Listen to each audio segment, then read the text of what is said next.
Hi guys, welcome back to Manch Talk. I'm your host, Carla. I am your host, but I am also not quite as prepared as I should be for having woken up at 4:30 this morning and having gone until this very second. Apologies to our folks following along on Facebook. We're about 10 minutes late, which pretty much says everything you need to know about my day. I wanted to give an update today about the scandal at the Youth Detention Center, but actually left that printout on the printer, so I'm going to have to do a little bit from memory.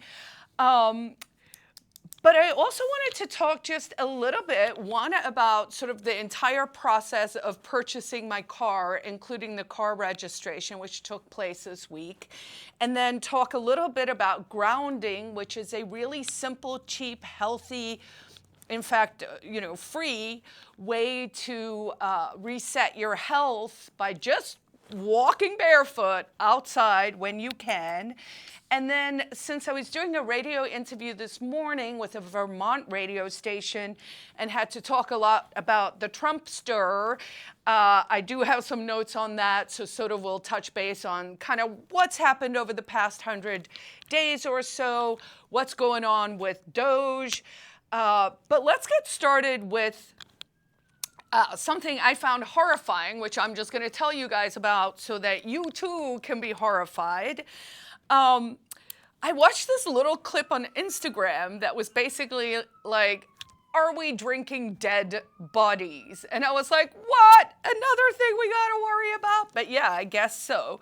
So apparently there is this new liquid cremation process known as alkaline hydrolysis.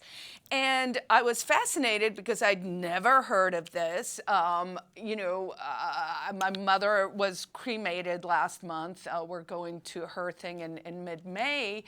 Of course, everyone knows about burials. I had heard about this really cool green kind of thing where you can have your body in a little sack where you plant a tree and that happens.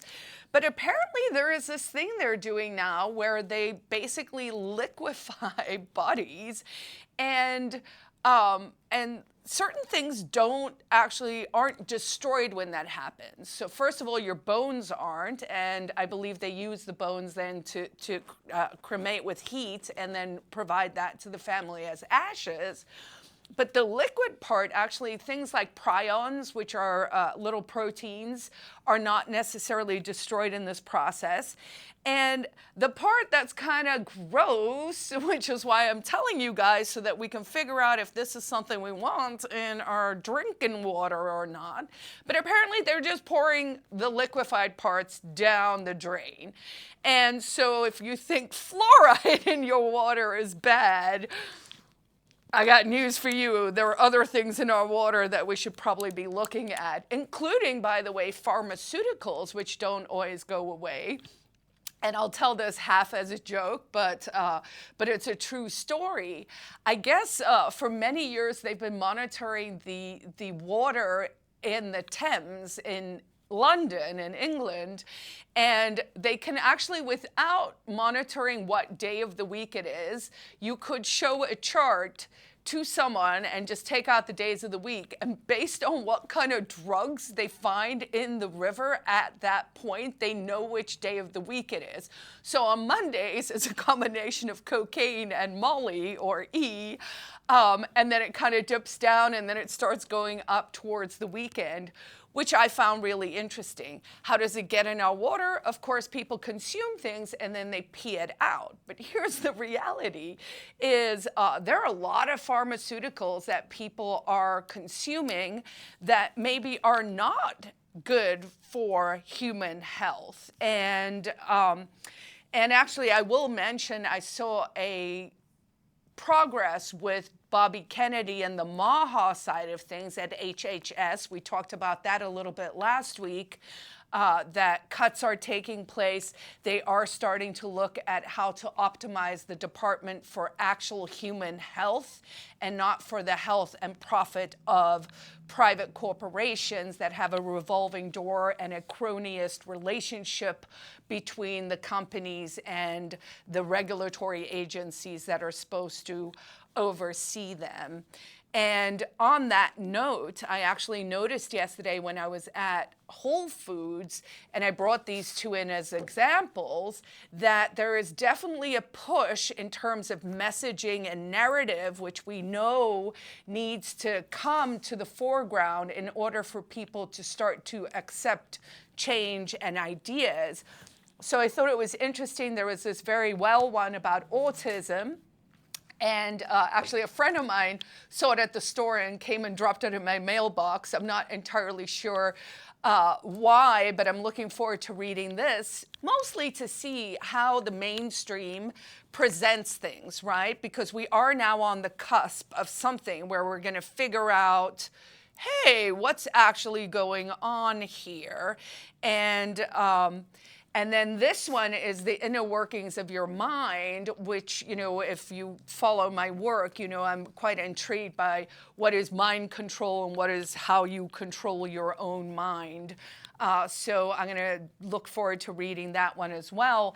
And then the third one that I didn't buy was about inflammation. And so that's really interesting if you think I was in Whole Foods at the same time, autism, how your mind works, and inflammation, which are all interrelated with both the COVID vaccines, of course, but also just the vaccine schedule in general. So I want to talk a little bit about incentives, right? A lot of times on this show, I talk about how incentives matter. And when you create the wrong incentive cycles for people, bad consequences are the outcome. Now, here's a concrete example. I have some clients under contract currently for a home here in West Manchester on the other side of the river. And as a sales agent or a real estate agent, so if my clients are buying a house, they want to get it for the lowest price possible, right? So if I'm a good sales agent working on commission, I actually shoot myself in the foot, technically, when I do a great job for my clients, because I'm actually getting the house for less, let's say, than it was listed. Or maybe I know, hey, put in an appraisal contingency, which actually happened to a client of mine, and the appraisal came in $100,000 under asking. And so, you know, if you're getting 2% on $1 million, let's say, and then 2% on $900,000, that is a difference. And so it impacts my bottom line. So the better I do for my customer, the worse I do. Now, someone might say that's a perverse incentive, but really what it is I am serving my client. That is the person who hired me. And if I do a good job, they're going to tell their friends, or they're going to come back to me next time they want to either sell a home, buy a second home, whatever, right? You're building this relationship and you're building a trust circle. Now, you know where there's no trust circle? When you buy a car.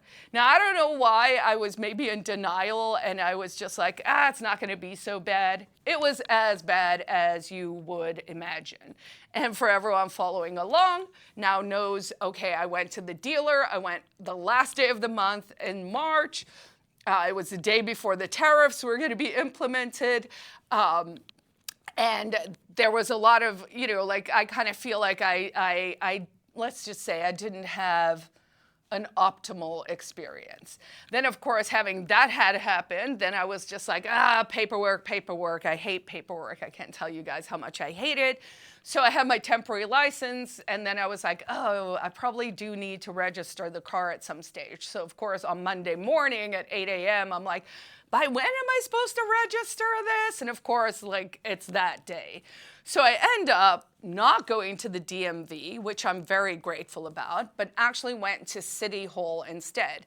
Now, my husband's like, you know, you're going to go there and then you're going to have to go back there. And I was like, no, I'm confident there is a lady at City Hall who's going to want to help me sort this out. And there was. So you get there, I got there maybe at 8:20 in the morning. The office opens at 8 o'clock, and my little ticket is already number 44. And they're like on number 19, I think, when I get there. And I'm like, oh, this is going to be forever. It wasn't. It was about an hour.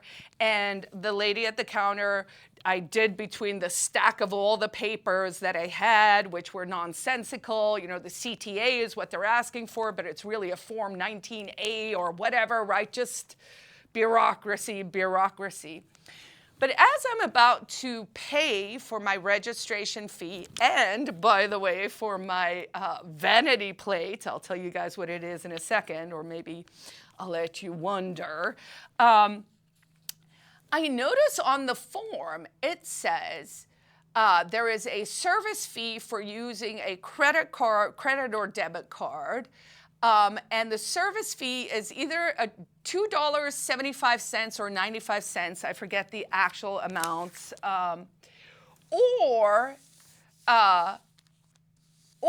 2.75%, I believe. Maybe that's the right one. I think the other one's maybe $1.95. So basically $2 over here, or a percentage of the fee you're paying, whichever is higher.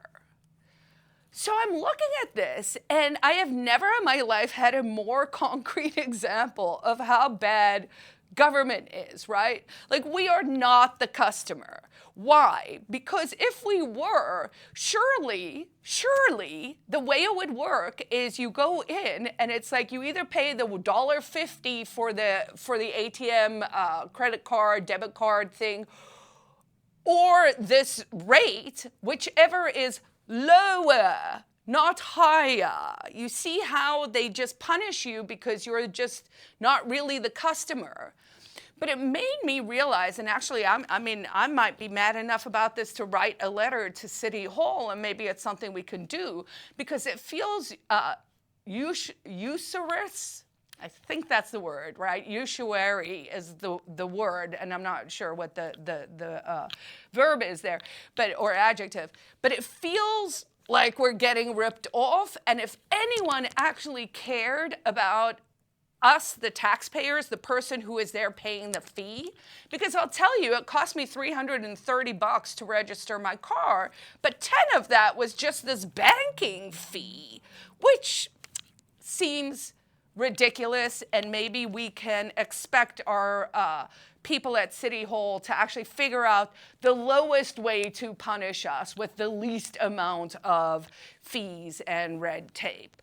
So incentives matter, and clearly someone here signed a contract where the bank's making out pretty well. City Hall's probably just passing that money through, but it's not great for us, the actual taxpayers. So hopefully we can get that sorted out.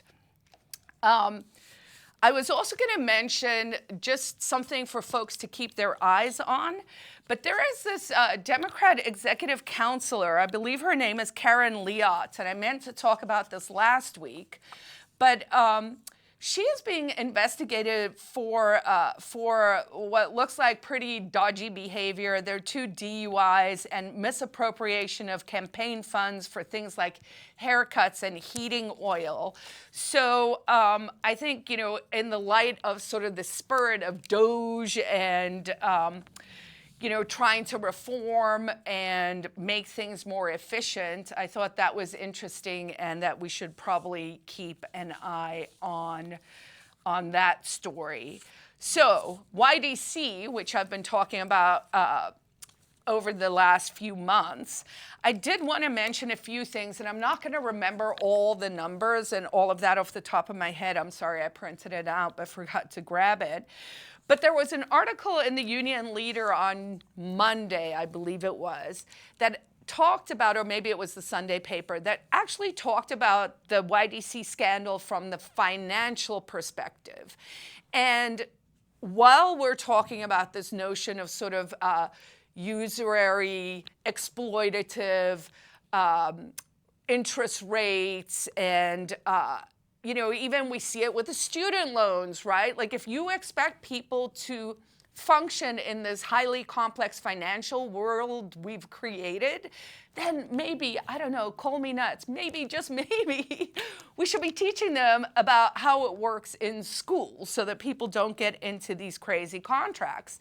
But what I saw with the YDC case, and I'm gonna have to go do a deep dive on this, the state allocated $100 million, and that money is gone, and they still have 1,200 claims left. I mean, this scandal that happened here at the Sununu Rape Center actually is one of the biggest child abuse scandals in the history of America, possibly the world.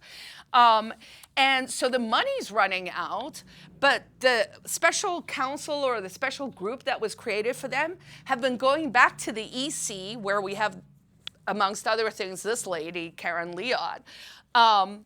They're going back to the executive council and they keep asking for more and more money, like $15 million per month per pop. And so the executive council is kind of like, whoa, like what's going on here? Where's this money going, And most of the money, as it is going to the lawyers and not the actual people who got harmed. But then in that article, I actually read that lawyers, it sounds like, so allegedly, I haven't done a deep dive on this yet. I'll come back and tell you guys a little bit more about it as I learn more. But it said in the article that they are using the settlement amounts that are being paid to these people to settle the loans taken out by the plaintiffs, by the people suing the bad guys. They're taking out loans, and so when the settlement, loans to pay their lawyers, and when the settlement comes in, that money is going to the bank to settle the loan of the person who hired the lawyer. Now, in the olden days, or at least while I was still practicing, you had lawyers on retainer. What is the retainer relationship? Much like I just described with the sales agent relationship, with the retainer, your lawyer is kind of taking a bit of a gamble. But the idea is they're supposed to take the gamble because they believe in your case and they think they can win. And the incentive is to excel and do the best you can for your client.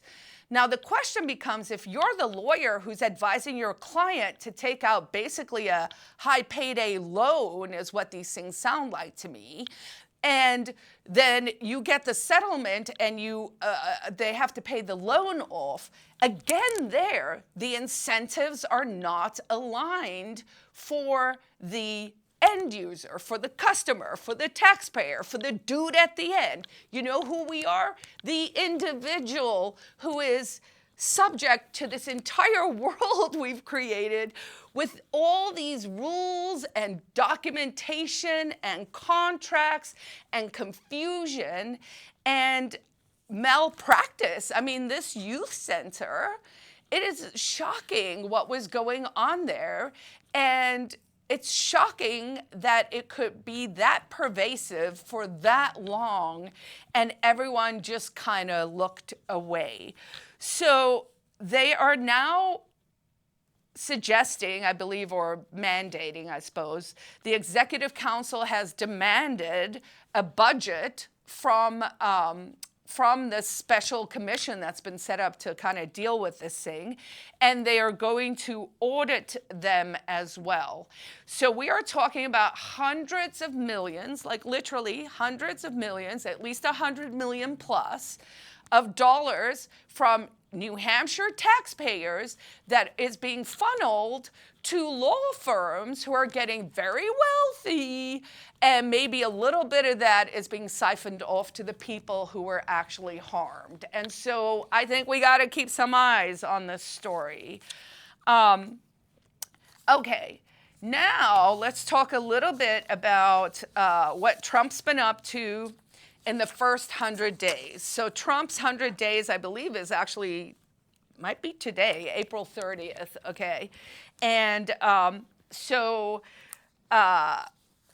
some of the positives, I suppose, depending on how you're looking at it, is there has been a fair amount of deregulation and cost savings. I did a little chart, which I thought was pretty funny, to just look. So some of the top things that are good, right, or that I guess Republicans would like, is border security, right? The creation of D.O.G.E, which we know is finding a lot of waste and fraud, actually, right? The harder the people are screaming, the more fraud you might expect are there. There's been a fair amount of deregulation. There have been pardons. Of course, the J6 people were pardoned. Some anti-abortion protesters have been let out. And of course, for me, Ross Ulbricht and sort of the crypto political prisoners, there's more work to do there, of course, with Ian Freeman and Roger Ver. Some hostages have been released. Energy reform, which you can actually genuinely see at the pump, right? The gas price has come down. There have been some good social policies, and there is a move towards diplomacy. And why is that important? Because here's the reality of life. You either talk to people, or you draw a line in the sand, or you end up with wars, right? So we have this war in the Ukraine, there's the war in the Middle East. People are kind of drumming for war with Iran. And so being a let's make a deal, diplomacy forward president, I do think is good for us here back home. Some of the things that aren't going so well is obviously all these legal challenges on the executive orders. But I'm of the mindset, now, of course, there's the lawfare aspect, but really a check and balance on the executive and Congress is supposed to be the judicial system. And so I think we do have to give them the opportunity to make sure due process is being followed, that we are actually doing it in the right way. Because then you also put it on notice so that you can be more effective. The tariff fallouts, we started with the story about my car. I mean, really, the sales were, it was such a strong sales quarter because, or that day was so busy because the tariffs were coming in. Obviously, the tariffs had a knock-on effect on the stock market. That does seem to be normalizing a little bit. But we are seeing retaliatory tariffs being suggested by other people. And of course, this would cause some inflation fears. The D.O.G.E controversy has been pretty interesting as well. And then there was one other thing that I thought was pretty interesting is Trump has been drumming up a lot of private sector investment in AI and sort of blockchain technology. And they're talking about hundreds of millions of dollars.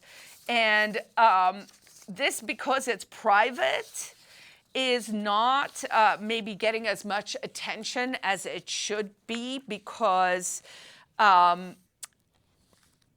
the same vein of complaining about corporatism in the health and human services area or the regulatory revolving door between the FDA, we know those things also exist in other sectors. And what is really going on here in the world right now, for people who don't fully grasp it, in the same way we have had big pharma, big ag, big oil, big sugar, big tobacco. So you guys are seeing the theme here. These are when industries are co-opted with the regulatory body, and there's just enough red tape that everyone's playing along in this corporatist mess of cronyism, true fascism, by the way, the marrying of corporate interests and big government. We are now at the advent of big tech. So big tech has arrived, and big tech is about to get theirs. And I'm so torn, because on the one hand, I'm like, Technology is a tool. It's not inherently evil. Technology is like a gun. You can use a gun for good. You can use a gun for bad. When are you using it for good? When there's another bad guy and he's trying to shoot you, shoot him first, right? Use it for bad, you're just willy-nilly murdering people in other parts of the world.